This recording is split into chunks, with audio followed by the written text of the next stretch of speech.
কেরানীগঞ্জের হযরতপুর ইউনিয়নের জগন্নাথপুর গ্রামের বাসিন্দারা দীর্ঘদিন ধরে একটি মৌলিক সমস্যা নিয়ে উদ্গ্রীব। গ্রামের অভ্যন্তরীণ যোগাযোগ ব্যবস্থা উন্নত না হওয়ায় তারা অবরুদ্ধ বোধ করছেন। আসসালামু আলাইকুম ভাই, আপনি কি করেন? কৃষিকাজ করেন? এই যে রাস্তার এই জমির উপর রাস্তা নিতেছে, এটা নিয়ে কি বলবেন বলেন তো? মনে করলে সপ্তাহ লাগে বালা এক দৌড় যাই তোর মনে যেমন আলিপুর ব্রিজ না কাল ইয়ার জগন্নাথপুর আর অনেক হলে আনতে বলে জমগা। এর সমাধান হিসেবে এলাকাবাসী নিজের জমি ও মাটি দিয়ে হলেও রাস্তা আমাদের চাই এই স্লোগানে একত্রিত হয়েছেন। আপনার এই জমি নিল, আপনি কি নিজ ইচ্ছায় দিছেন নাকি আপনাকে জোর করে দেওয়া? না না, নিজে ইচ্ছে দেওয়া হয়েছে। কেন দিছেন? এই আমগো দর্জনের সুবিধার জন্য। এই রাস্তাটা হইলে কি সুবিধা হইব ভাই? আমগো দর্শকের সুবিধা হইব, চলাচলের রাস্তা গাড়ি আমরা আইতে যেতে পারবো। রাস্তাটা হইলে আমগো সবজিটি নেওয়ার উপকার হইব, বাজারে নেওয়ার লাগে, নাইলে মাথায় করে নিতে নাইলে আবার পানির তলে ফেরা থাকে রাস্তায় আমরা যাবো। জগন্নাথপুর প্রবেশের জন্য স্থানীয় রাস্তার অধিকাংশই অসুরক্ষিত এবং বেহাল। বর্ষাকালে এই এলাকায় জল থাকতে দেখা যায়, যা চলাচলের প্রতিবন্ধকতা সৃষ্টি করে। স্থানীয় শিক্ষার্থীরা স্কুলে যেতে পারে না এবং কৃষক তাদের উৎপাদিত ফসল বাজারে নিয়ে যেতে সমস্যার সম্মুখীন হন। এখানে কি আপনার জমি আছে? আছে। কতটুকু জমি আছে?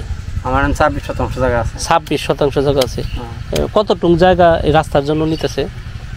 রাস্তার জায়গা মনে বোঝেন আর 16 ফিট করো, 16 ফিটই নিব। এই রাস্তাটা হওয়ার পরে কি উপকার হইতে পারে বলে আপনি মনে করছেন?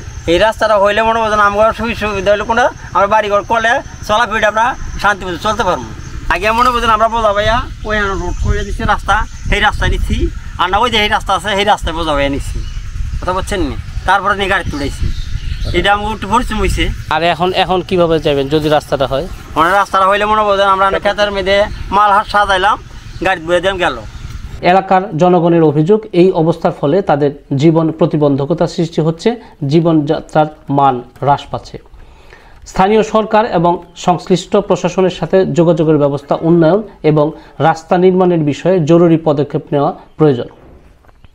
এদের আসা যাওয়ার সমস্যা, এটা বর্ষার মৌসুম আসলে দিতে পানি হয়, দেখা যাচ্ছে এমন সময় আসে ওদিক থেকে লুঙ্গি পরে আইসা আমার বাসায় আইসা প্যান্ট পরতে হয়, জুতা পরতে হয়। আর এদের মনে করেন যে সবই বর্ষাইলা পানি থইতি করে। এই জনগণের সুবিধাতে একটা রাস্তা হচ্ছে, এই রাস্তার জন্য আমার বাড়ি আমি কাটি প্রয়োজন আরও দিফিট দিয়ে দেবো, আমার কোনো আপত্তি নেই। এইদিকে যত লোক আছে এরা মনে করেন যে স্বেচ্ছায় জমি দিছে, স্বেচ্ছায় মাটি দিছে, বরঞ্চ আরও উল্টা বলতেছে যদি কোনো সহযোগিতা দরকার আমরা করব। আবার তবু আমরা রাস্তা চাই, রাস্তা যেন আমাদের ভালো হয়, আমাদের রাস্তা যেন মজবুত হয়, আমরা যাতে পুরো বর্ষার মৌসুমটা হয়তো বা সারা বর্ষা আমরা যাতে এদিক দিয়ে চলাফেরা করতে পারি। এই চকের ফসল আদি হয়, এগুলি সব সবজি। মনে করেন যে ওই পাশে আমি যেদিন দাঁড়াইছি এখান থেকে আরও 2 কিলোমিটার দূরে যে একটা গ্রাম আছে, ওই গ্রামের সবজিটাও সব এদিক দিয়ে আসে, ওইটা মাথায় করে আইন নেয়, রাস্তা আইন নেওয়ার পরে নিতে হয় বাজারে। আর এখন রাস্তা হইলে ওই জমির পাশের থেকেই গাড়িতে উঠাইব সবজি, বাস সহজে বাজারে পৌঁছাই যাবো তারা। এলাকাবাসীর পক্ষ থেকে বলা হয়, আমরা প্রস্তুত আমাদের জমি ও মাটি দিয়ে রাস্তা বানাতে। আমাদের সমস্যা সমাধানের জন্য এটি একটি জরুরি পদক্ষেপ। এলাকার বেহাল রাস্তার কারণে স্থানীয় ব্যবসায়ী ও কৃষকরা ক্ষতিগ্রস্ত হচ্ছেন। স্থানীয় বাজারের পণ্য আনা নেওয়া করতে ব্যর্থ হওয়ার কারণে কৃষকরা তাদের উৎপাদিত পণ্যের পাচ্ছে না সঠিক মূল্য। অভিভাবকরা উদ্গ্রীব, কেননা বেহাল রাস্তার কারণে তাদের সন্তানদের স্কুলে যাওয়ার নিরাপত্তা অনিশ্চিত হয়ে পড়েছে।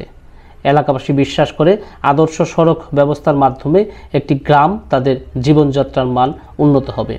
তারা আশা প্রকাশ করছেন যে প্রশাসন তাদের সমস্যাকে গুরুত্ব দিয়ে সমাধানের চেষ্টা করবে, তবেই জগন্নাথপুর গ্রাম সহজেই উন্নয়নের রাস্তায় প্রবেশ করতে সক্ষম হবে।